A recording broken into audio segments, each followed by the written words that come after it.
everyone, Kate here, and oh golly do I have a recipe journey for you today. It all started with what sounded like a simple recipe for a beetroot powdered blush. This recipe comes from the 1910 book Health and Beauty Hints. The original recipe is more of a set of guidelines rather than a real recipe, as there are no exact measurements and very little information on how to actually make the blushes given. Despite this, I thought it sounded like a fun and fairly simple recipe. I was wrong, but in the end I ended up filming 3 different attempts at this blush.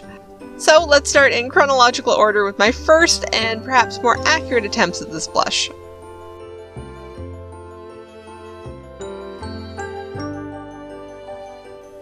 The original recipe suggested cooking beets and then extracting some juice from them.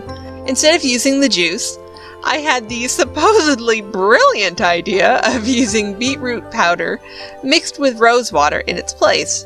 I figured this would give more pigmentation and also lessen the chance of it going off. I started by mixing the beetroot powder with the rose water. I wanted this to be a deep shade with a juice-like consistency.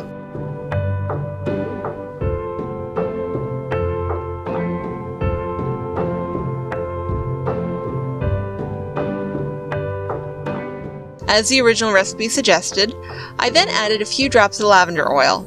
This is mostly for scent, as well as helping the final product stick, but it can be omitted. I then added just enough arrowroot starch to form a paste and poured it into a container.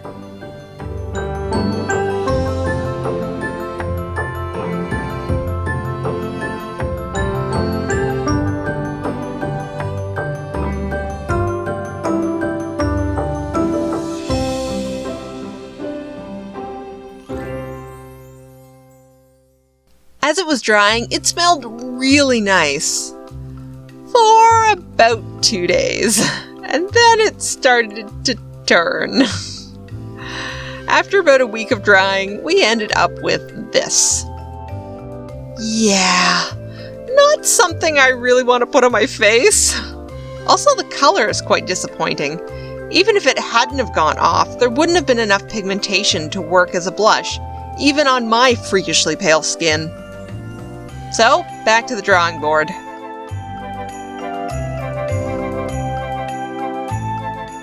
As the original recipe had used beet juice, I bought a bottle of pre-made beetroot juice and tried again. As before, I mixed the juice with the arrowroot starch and a few drops of lavender oil, forming a thick paste.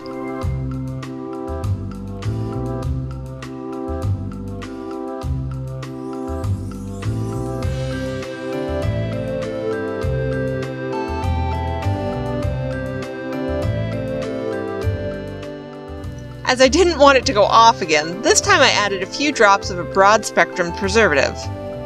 I like Optifin Plus as it's formaldehyde and paraben free. How much preservative you add will depend on what brand you're using and how much blush you made. I weighed out my blush and added 1% of its weight in preservative. Lastly, I poured the thick paste into a tin, opting for a shallower tin this time to speed up drying.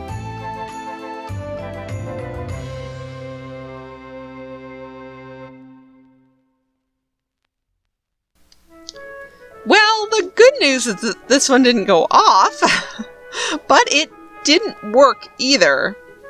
I tried using this straight out of the tin, but you don't get any powder to transfer, either to your brush or cloth or anything like that. I then tried grinding up a small piece to form a loose powder.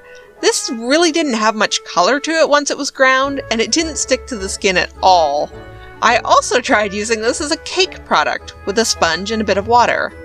And nope, that didn't work either.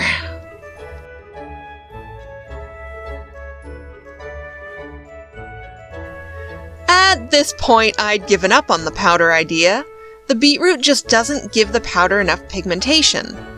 But you know what does work as a rouge? Fresh beetroot juice. Much like the geranium petals I tried in a previous video, beet juice can be used as a blush and is suggested in many old beauty books.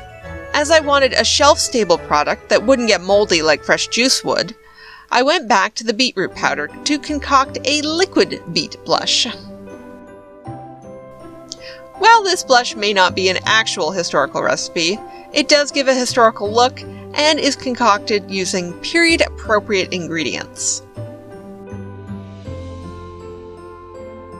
Into a bowl, I mixed 1/8 of a teaspoon of the beetroot powder,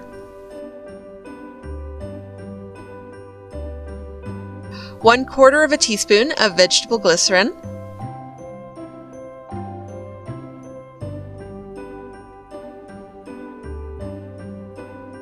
half a teaspoon of rose water,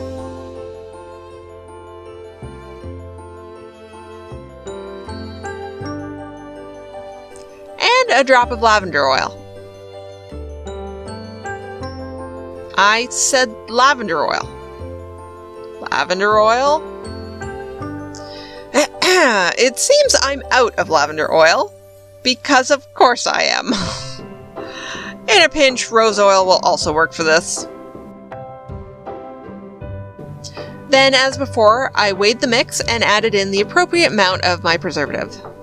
This is very important for a liquid product because if you do not add a preservative, it's gonna go bad real fast.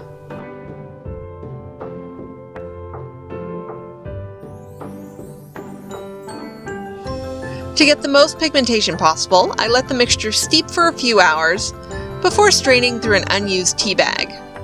Cheesecloth will also work. This is just to remove those leftover beetroot pieces, because otherwise your blush will end up a little chunky.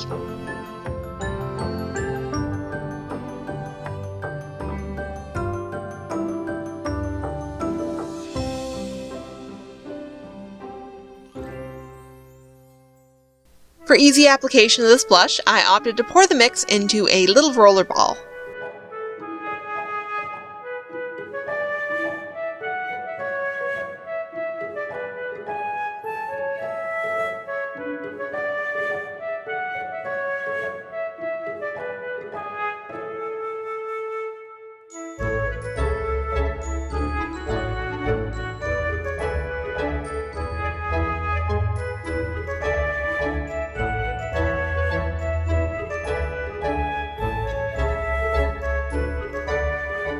Well, final results? It works! Yay! I'm actually really pleased with the final product.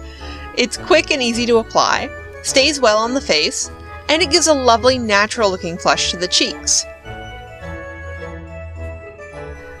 Well, I hope you guys all enjoyed this video. I know it's a little different than some of my normal videos as I shared both my failures and my successes, but I think it's important to show that some of these historical beauty recipes don't work out how you expect them to, but that doesn't mean you should give up. Anyways, thank you for watching. Please don't forget to comment, like, subscribe if you want to, and I will see you guys next time. Bye! This video is made possible through the generous support of my Patreon members. Thank you.